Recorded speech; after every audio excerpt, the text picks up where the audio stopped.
Pour la 5e journée consécutive, les forces ukrainiennes ont utilisé des drones pour attaquer Moscou. Les équipes de défense aérienne ont intercepté 2 drones. L'un dans le village de Chatsy, le second à Krasnogorsk. L'explosion a endommagé un immeuble résidentiel et des voitures. Les troupes ukrainiennes ont de nouveau tenté d'attaquer la Crimée avec des drones. Les 2 appareils ont été neutralisés par la guerre électronique et se sont écrasés au nord-ouest de la péninsule. En outre, des avions de chasse russes ont découvert plusieurs bateaux ukrainiens transportant des groupes de débarquement en mer Noire. La chasse a rapidement détruit les bateaux ennemis au canon. Un groupe ukrainien a tenté de s'infiltrer en Russie en région de Bryansk. Les unités russes ont identifié et détruit l'ennemi à temps. Dans le secteur de Kupiansk, les troupes russes continuent d'attaquer les lignes défensives ennemies à Sinkovka et au sud d'Olchan.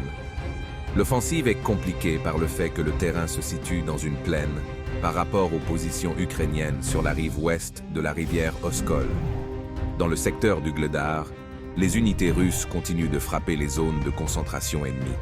Un point fortifié a été touché au nord-est de Nikolski et un véhicule blindé ukrainien a été détruit au sud de Novomikhailovka.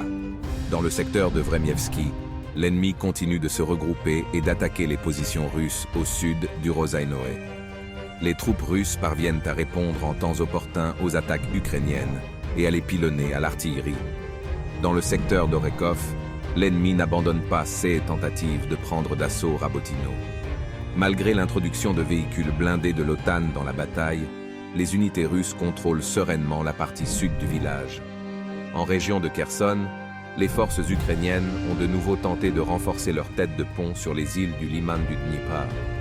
Les troupes russes ont attaqué les bateaux ennemis, empêchant ainsi le transfert des troupes ukrainiennes.